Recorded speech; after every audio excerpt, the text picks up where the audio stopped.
know you're blue.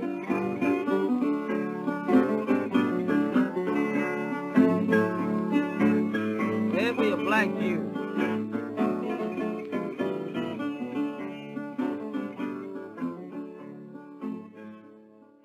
So in the 1920s, we began to see the landscape of leisure services changing.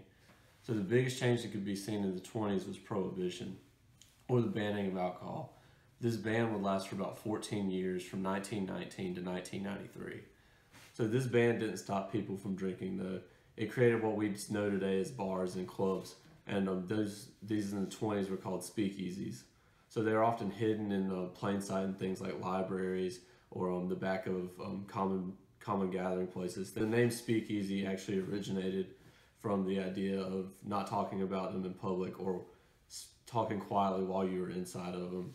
So hence the name speakeasy, so sort of talk quietly. So it's also estimated there were anywhere between 30,000 and 100,000 speakeasies. There's not really a great estimate on this just because of the fact that they were hidden clubs, so it's hard to tell really how many of these there would have been. So speakeasies also created what's known today as what we call today as the flapper movement. So flappers were women who wore short skirts, really challenged the taboos of society at the time. Before that, it was kind of viewed negatively for women to show a large amount of skin or anything like that. And these women were really pushing back against that viewpoint that society had. Another change that was seen in the 20s was a larger amount of people playing board games. During this time, countless versions of chess were released, each with its own set of rules. Often these variations just meant renaming the pieces, like changing king to chief and the color of the board. A game that was released in 1925 and is still being played today is called Peggotty. Peggotty is a game with colored pieces, and the objective is to get 5 of your colored pieces in a row. In 1917, at VCU, or Virginia Commonwealth University, leisure degree studies became a college accredited degree, and NC State was the longest standing leisure studies degree program. My name is Josh Pike, and I play on the 1925 New York Yankees baseball team. And I've seen baseball entering into a golden age of its time. And with many of the players that play with me to be considered the greatest to play of all time. Babe Ruth, for example, you might know him better from his nicknames, the Stolen a Swat, the Great Bambino. One day I saw this man take his bat, call a shot out center field, then swing this tree trunk and knock it out there. Other people that you might know is Ty Cobb, Lou Gehrig, Robert Hornsby. They all play on my team, considered some of the greatest players to ever play.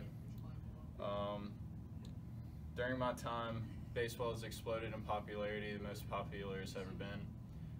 America has taken it with open arms, and it's become America's pastime. And tickets are only $1, so family and friends all come out to watch the games, and hopefully we can provide some good entertainment going into playoffs.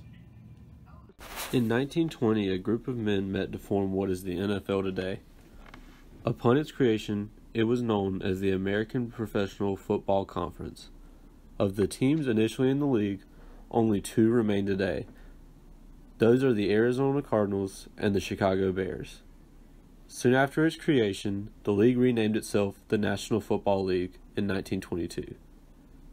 Over the next 8 years, the NFL would continue to expand and develop many of the rules that are part of the game today.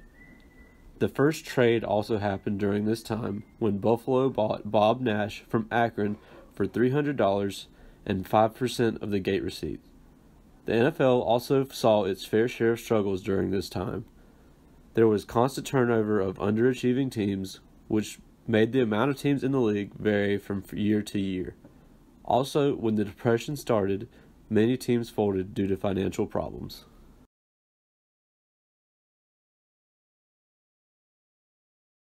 The Great Depression began on October 29th, 1929, as a day known as Black Tuesday. The market that had been rising for about a decade suddenly crashed, throwing the country into incredible economic downfall. There are two theories to why the Great Depression happened. The first theory is the initial stock drop scared people into withdrawing their money from the banks. The second theory is the value of goods produced in the United States began to decline. In 1933, soon after the start of the Great Depression, President Franklin D. Roosevelt took office and immediately began to institute experimental projects and government programs known as the New Deal to help restore dignity and prosperity to millions of Americans. The New Deal consisted of many programs to help relieve these Americans. The first is Federal Emergency Relief Administration.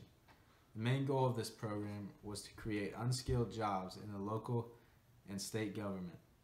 The Federal Emergency Relief Program created the Civil Work Administration, which is a $400 million short-term measure to put people back to work. The second was the National Youth Administration, which focused on providing work for Americans between 16 to 25 to avoid taboo tendencies. The last was Civilian Conservation Corps, which employed primarily unemployed, unmarried men ages 17 to 28. This helped to build parks, leisure facilities, and government work projects. In 1935, the popular board game Monopoly was created by Parker Brothers. Among other popular games, cards and dominoes also saw a rise in popularity during the Great Depression. Mini golf, or putt-putt, also became popular during the Depression among families.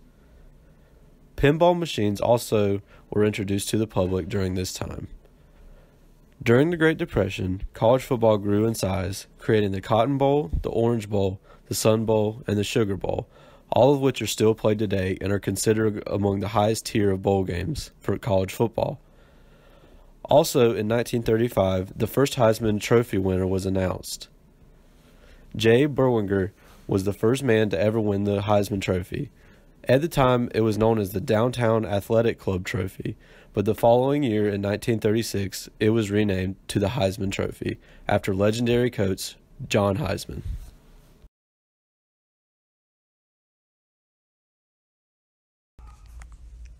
During the height of the Great Depression, the Civilian Conservation Corps employed over 300,000 workers. These members helped to drive the national park system by protecting natural resources. This included combating soil erosion, making trails for natural parks, and planting over 3 billion trees. This program also helped to combat cellar clubs turning into gangs by employing young citizens. My friends, I want to talk for a few minutes with the people of the United States about banking. To talk with the comparatively few who understand the mechanics of banking, but more particularly with the overwhelming majority of you who use banks for the making of deposits and the drawing of checks. I want to tell you what has been done in the last few days and why it was done and what the next steps are going to be. I recognize that the many proclamations from state capitals and from Washington, the legislation, the Treasury regulations and so forth, couched for the most part in banking and legal terms, ought to be explained for the benefit of the average citizen. I owe this in particular because of the fortitude and the good temper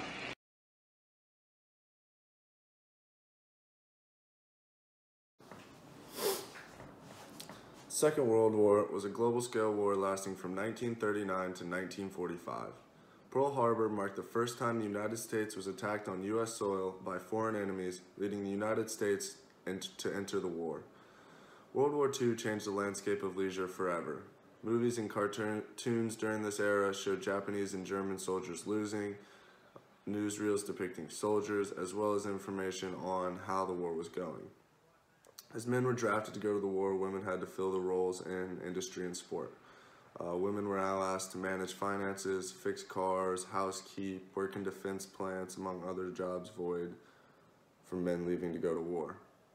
The United States Service Organization was created to help provide leisure for soldiers away from home.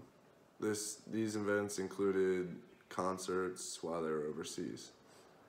More welfare recreation was also created, focusing on a quality of life programs for the armed forces and their families.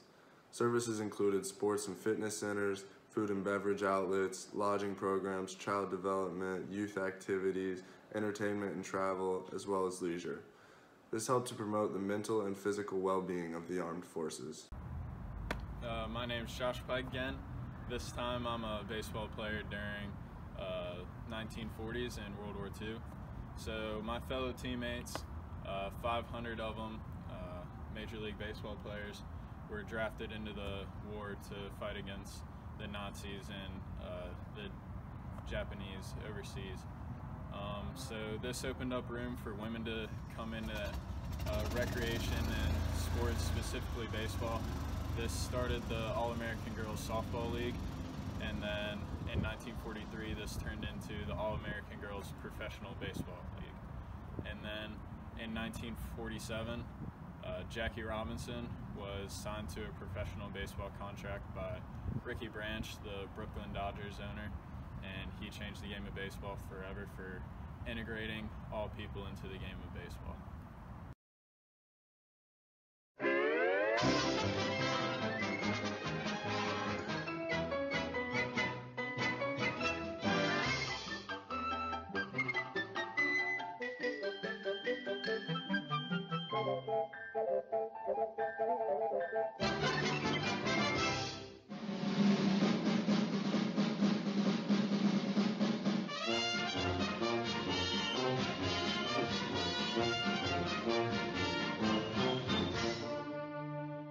In a happy barnyard some years ago, a seemingly unimportant event occurred which was destined to vitally affect the future of that little world.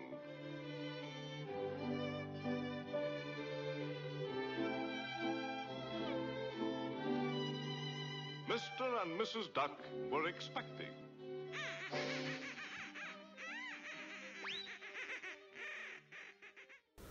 World War II was filled with propaganda against the Axis powers in Europe and Japan. Often, these cartoons depicted Americans defeating Germans in battles.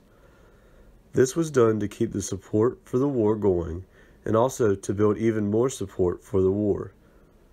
Similar videos and cartoons were made in Germany during this same time depicting the opposite of what was shown in America. Often, these cartoons would be shown in movie theaters, which played a large part in leisure during this time period. It was a place a family could go out of the house in place of their normal in-home entertainment from the radio. This is because television did not truly take off until after World War II, when better black and white versions of televisions were released.